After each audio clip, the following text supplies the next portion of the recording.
मसीहियत के जो बुनियादी अकायद हैं जिनको गलत तरीके से मानने से, यानी जिनको गलत तरीके से अगर आप माने तो आप निजात नहीं पा सकते, उन अकायद में सबसे पहले यीशु मसीह की शख्सियत है। अगर आप यीशु मसीह को वैसा नहीं मानते जैसा बाइबल उसे बयान करती है तो इसका क्या मतलब है कि आप बिल्ट का हिस्सा हैं, आप बिद्दत का हिस्सा हैं। और यीशु मसीह की शख्सियत में कौन सी चीज है जिसको आपको मानना है कि वो कामिल खुदा है और कामिल इंसान है। एक मसीहियत का कोर बिलीफ है, बुनियादी अकीदा है जिसको माने बगैर आप निजात नहीं पा सकते। और यीशु मसीह की शख्सियत से ही रिलेटेड जो है वो बात तसलीस की है कि अगर आप तसलीस को नहीं मानते तो इसका मतलब है कि आप यीशु मसीह की शख्सियत के, उसके इलाही होने के, उसके खुदा होने के इनकारी हैं। आप रूहुल कुद्स को उस तरह से नहीं मानेंगे, आप यीशु को उस तरह से नहीं मानेंगे और आप बाप को उस तरह से नहीं मानेंगे, यानी आप खुदा को उस तरह से नहीं एक्सेप्ट कर रहे जिस तरह से कलाम मुकद्दस में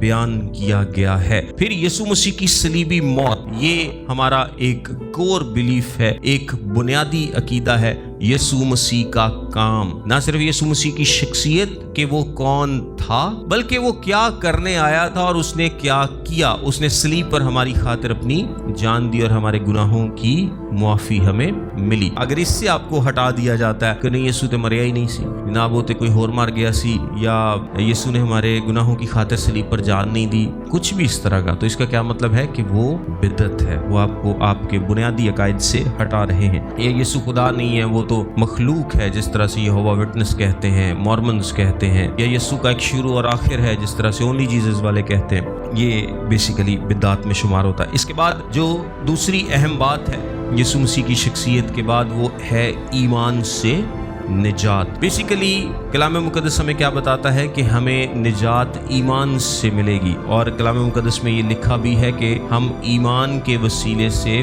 फजल ही से निजात पाते हैं। ये हमारा बुनियादी अकीदा है, हम अपने कामों से निजात नहीं पाते। और तीसरे नंबर पर अथॉरिटी ऑफ स्क्रिप्चर, यानी कलाम का इख्तियार। कलाम हमारे पास मौजूद है, ये फाइनल अथॉरिटी है। ये जो 66 किताबें हमारे पास मौजूद हैं, खुदा का जिंदा पाक कलाम, इसके अलावा ना तो कलाम में कुछ ऐड किया जा सकता है, ना कलाम से कुछ निकाला जा सकता है। जो शख्स इसमें कुछ ऐड करता है या कुछ इससे निकालता है या इसको चेंज करता है, वो क्या है? बिदअत है। वो किसी भी सूरत में छोटी बड़ी कोई भी तब्दीली करता है तो वो क्या है? बिदअत है, क्योंकि ये फाइनल अथॉरिटी है। अब मजीद किसी पर इल्हाम नहीं आएगा। अब कोई नबी नहीं होगा जो कि कहे कि ये खुदा की तरफ से मुझे इल्हाम हुआ है, तो वो जो भी ऐसी बात करेगा वो क्या होगा? बिदअत होगा।